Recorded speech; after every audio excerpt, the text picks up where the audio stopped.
জ্ঞান মিশ্র ভক্তিতে তারে পাওয়া যায় না, তাই বলছি ওটাও বাচ্চ। এরপর কি জ্ঞান শূন্য ভক্তি, হলো জ্ঞান শূন্য ভক্তি সর্বসাধ্য সার। তাহলে ইয়া হয় আগে কহো আর। তাহলে জ্ঞান শূন্য ভক্তি কেমন, একটা স্টেপ ধরে বলছি। জ্ঞান শূন্য হলে মানে যার জ্ঞান থাকে না, তাই তো, যার জ্ঞান নেই, তাই তো, সেই তো জ্ঞান শূন্য না, যার জ্ঞান নেই, তাই তো। তবে পরিপূর্ণ জ্ঞান হলে সেই সমাপ্তি ঘটে, জ্ঞান শূন্য অবস্থা পায়। দেখবেন একটা কলসিতে হাফ কলসি জল ভরিবেন, একটু নড়াচড়া করবেন, ঢকঢক ঢকঢক করে। হ্যাঁ, ঢকঢক করতো না, যদি পরিপূর্ণ ভরা যায় তাহলে ঢকঢক করে না। তবে জ্ঞান শূন্য অবস্থা পাই, জ্ঞান শূন্য হলে পারে জ্ঞান থাকে না, তার ভিতরে সমস্ত জ্ঞান আছে কিন্তু তার বহিঃপ্রকাশ নাই, একে বলে জ্ঞান শূন্য ভক্তি। জ্ঞান শূন্য ভক্তি কেমন, লালন ফকির আর সিরাজশাহী। সিরাজশাহী লালনের গুরু, লালনের আদি নাম ছিল লালমোহন কর, ব্রাহ্মণের ছেলে ও মুসলমান। কি হলো, কি করে, গরিব ছিল, ছোটোবেলায় বাবা মারা গেছে, সংসারের দায়িত্ব পড়লো লালনের উপর। জমিদারের ঘোড়ার পরিচর্যা করছে। একদিন জমিদার বাণিজ্য করতে বহরমপুরে, মানে বর্তমান কুষ্টিয়া, আগে ছিল নদিয়ার মধ্যে। হ্যাঁ, ওখান থেকে গঙ্গা স্নানে যাওয়া যায়। জমিদার বহরমপুরে এলো, লালনও ওই ঘোড়া পরিচর্যা করে, তাই জমিদারের সঙ্গে লালনও এলো। নাম কি, লালমোহন কর। হ্যাঁ, যখন বহরমপুরে এলো তখন বহরমপুরে পক্স দেখা দিল, অনেক লোক মারা গেল। ঘরে ঘরে পক্স, লোকজন তখন লোকজন তখন মরছে, লালনেরও সেই অবস্থা হলো, গা পচে গেল। জমিদারের লোকজন বলল ও এমনি আর বাঁচবে না, ভেবে একটা কলার ভেয়ায় ওকে ভাসিয়ে দিল গঙ্গায়। গঙ্গায় জোয়ার ভাটার টানে টানে 3 দিন পরে ময়না বিবি নামে এক মহিলা গঙ্গার ঘাটে হাজির হলো। ময়না বিবি দেখলো একটা ছেলে কলার বেয়ায় আছে, কিন্তু প্রাণ আছে, নড়ছে চড়ছে।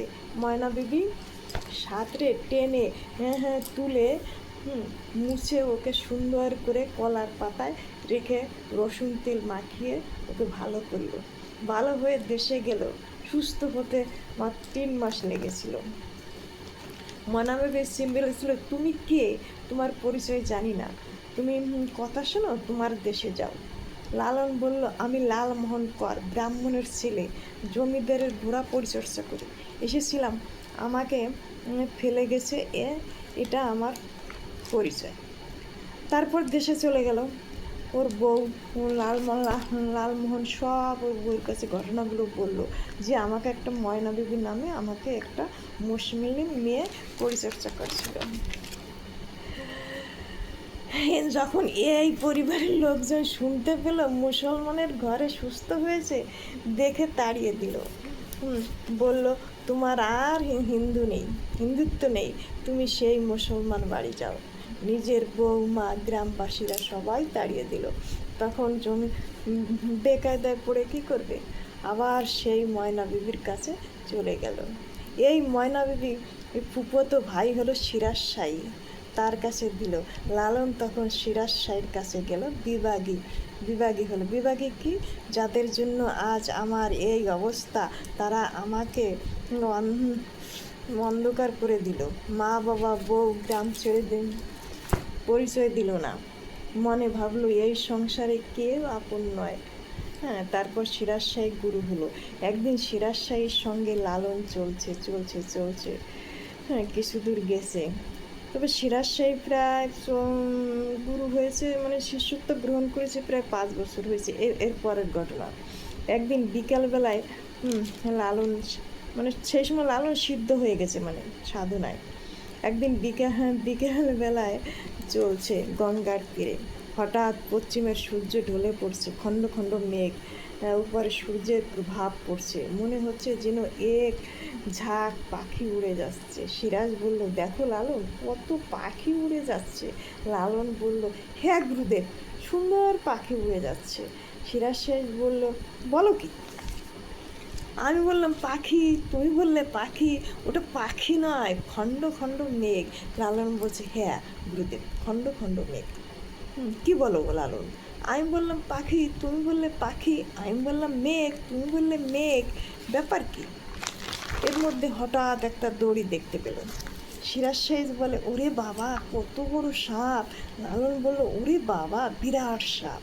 সিরাজ সাহেব বলে, ও লালন, ওটা সাপ নয়, ওটা দড়ি। তাহলে দেখো, এখানে কোনো বিচার নাই, গুরু বাক্যই শেষ বাক্য। গুরু বলেছে মেঘ, সে বলেছে মেঘ। গুরু বলেছে পাখি, ও বলল পাখি। তাহলে জ্ঞান শূন্য, মানে জ্ঞানী না, গুরুর বাক্যই তার কাছে শ্রেষ্ঠ হলো। একে বলেছে জ্ঞান শূন্য ভক্তি। অর্থাৎ গুরু যা বলবে অম্লান বদনে সেই মেনে নেবে। গুরু ভক্তি যেখানে, সেখানে বিচার নাই। সিরাজ সাই বলছে, লালন আমাকে একটা কবুতরের মাংস খাবে? লালন বলে, হ্যাঁ খাবো। বলে, মাখিয়ে দাও তো। পাবে কেমন? বলে এনে দিলে কেটে দেবে। বলে, কোথা থেকে পাবে? বলে, কেন বাজার থেকে এনে কেটে দেবো। সিরাজ শেষ বলে, লালন যেখানে নির্জন সেখানে গিয়ে কাটবে, দেখো কেউ যেন না দেখে। লালন কবুতর কিনলো, ছুরি কিনলো, নির্জন স্থানেও গেল। গভীর জঙ্গলে ঢুকে এক হাত দিয়ে পাখনা ঘুরিয়ে যখনই গলায় পোঁচ দিতে গেল, তখন তাকে সিরাজ শাহী ছুরি ফেলে দিল। আবার ভাবলো গুরু খেতে চেয়েছে, না দিলে হয় না। আবার চেষ্টা করলো, গভীর জঙ্গলে চলে গেল, একটা গর্ত খুঁজলো, গর্তের ভিতরে চলে গেল, গর্তটা ঢাকা দিয়ে গর্তের ভিতরে চলে গেল। হ্যাঁ, দেখি যখনই দেখা যাচ্ছে ছুরিটা ধরলো, তখনই দেখলো সিরাজ শাহী। তখন লালন কী করলো, বারবার চেষ্টা করছে আর বারবারই দেখছে, যখনই পোজ দিচ্ছে তখনই দেখছে সিরাজ শাহী।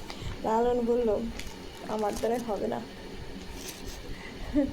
লালন কবুতর হাতে কেটেছ? লালন বলে, গুরুদেব সম্ভব না, তোমার বাক্য আমি রাখতে পারলাম না।